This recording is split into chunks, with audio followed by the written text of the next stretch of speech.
I've been eyeing this case for making watercolor grid paper for a long time. This is their 10 by 10. And this is their 6 by 6. I haven't started using this yet. It's kind of pricey, but it's unique. And I just today started on this one, and I wanted to do something that I could make a lot of, but not too difficult, but also that would take up most of the round. I don't know why. So I had to come up with a subject. So even though, as you know, I'm not crazy about painting flowers, I'm okay with painting some kind of loose symbolic flower. So here I am with these pansies, and I thought, I started because I wasn't sure that I wanted to do it or much less film it, and then I thought, oh, this could be a fun project. And basically I'm going straight in without previous drawing, but I've studied what I'm looking for. I've studied what these what these flowers look like, right? So they look like,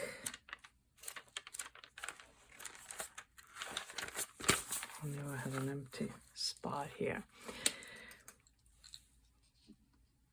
They have a center that's usually some kind of yellow, right? So we have a center here. Then when they have this bottom largish petal, then they have like symmetrical petals over here. And then they have like a petal behind here and another petal behind here. This is kind of what they look like. And then they have these kind of darkish thingies. I don't know what you call them, but the color gets dark here and they're spiked. And a lot of people do very detailed botanical work with it. I clearly don't. But keeping this kind of general shape in mind, let's see if I can get closer here. I would start, these are some of my random colors, some by me, some not.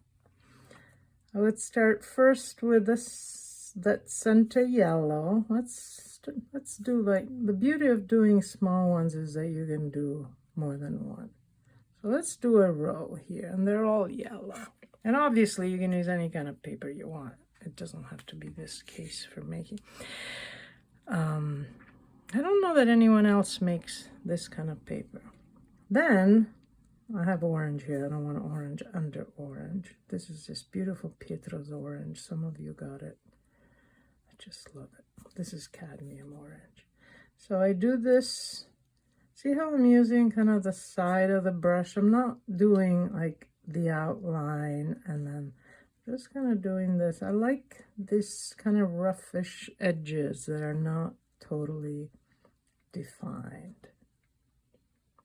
And then here. And then while it's still wet, I'll grab some, I have some dark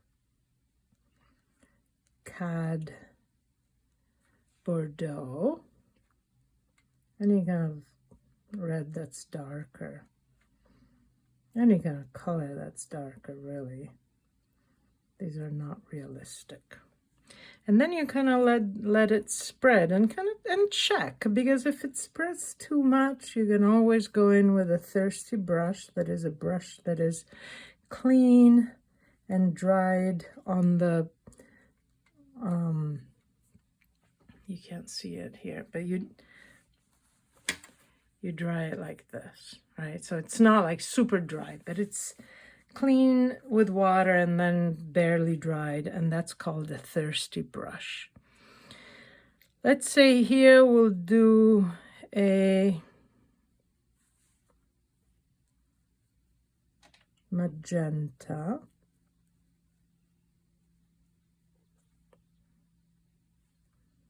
And then here, another petal here, then this kind of top, and then this kind of side petal.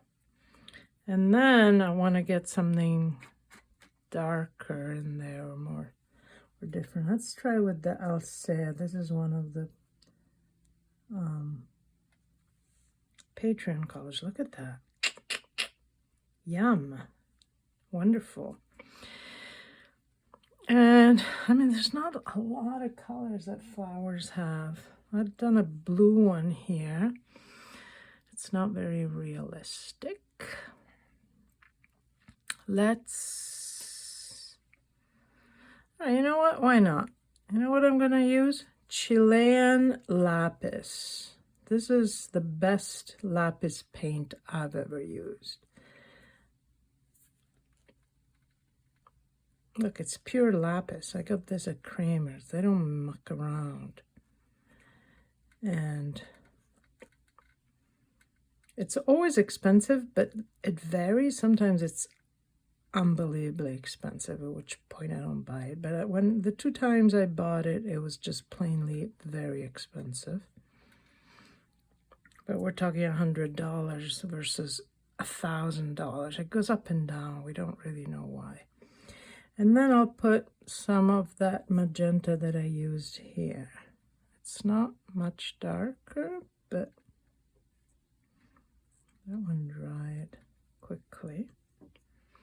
So since it's too dry there, I'm going to add some lapis. It's the brightest lapis I worked with. This one doesn't look that much like a pansy. Pansies have that bottom thing must be much bigger than the other. There we go.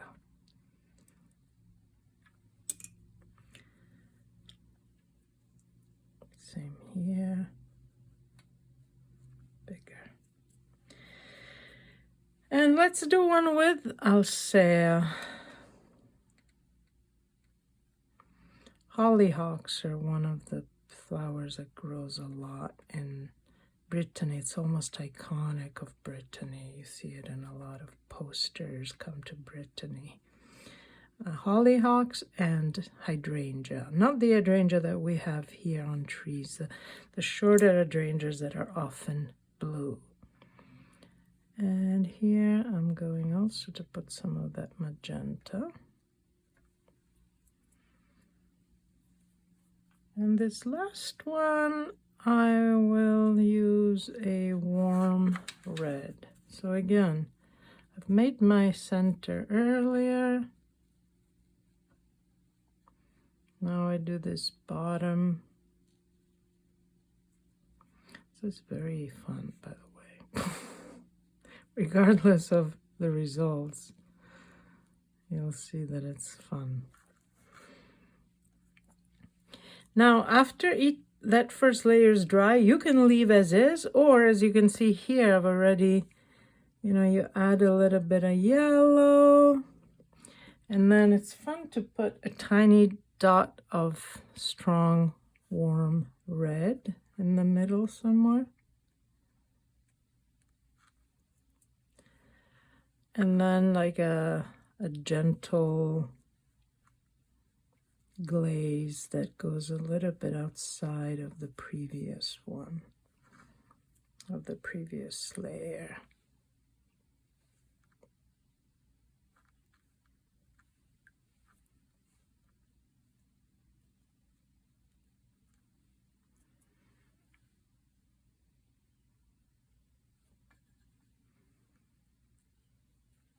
This is that Bordeaux, cadmium Bordeaux.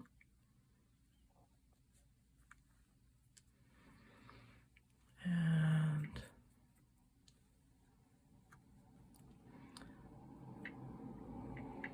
this is the Blue Fairy from the Pinocchio palette.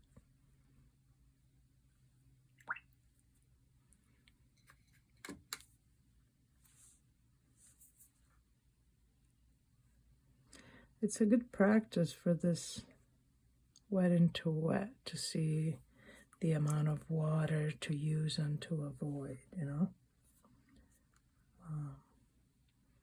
Because too much water will send your paint everywhere, and then you totally lose control, and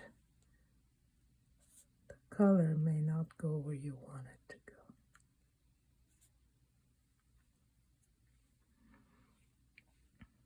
So here again, we have this second layer that is a little bit out.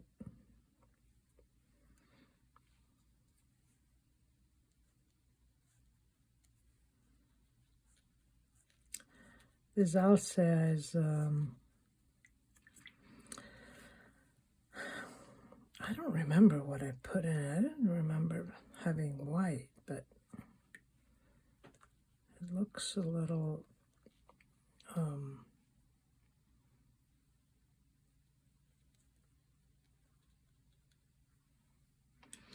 opaque, so I must have put white, but I don't remember. I haven't used white in a long time. I'm trying to think what else I might have used that made it so... Oh, look, the red, I forgot to put something darker. So when I first started this, I wanted to do it systematically, but this is more like what I do. I kind of jump around.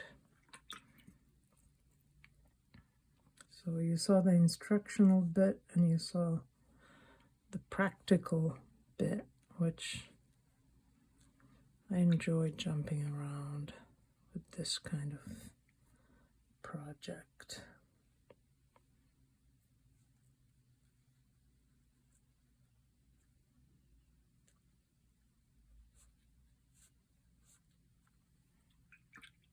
You can see the stony nature.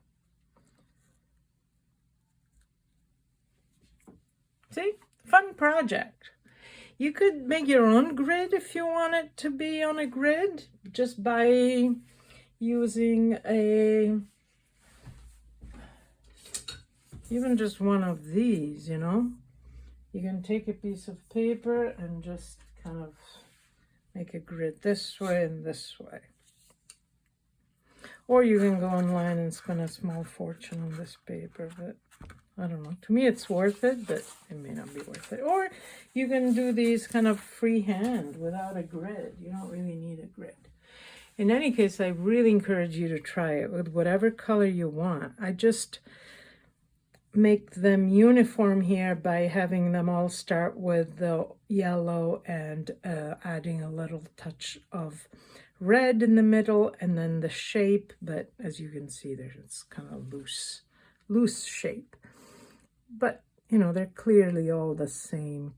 Well, somewhat clearly, mostly the same flower. Just make sure you don't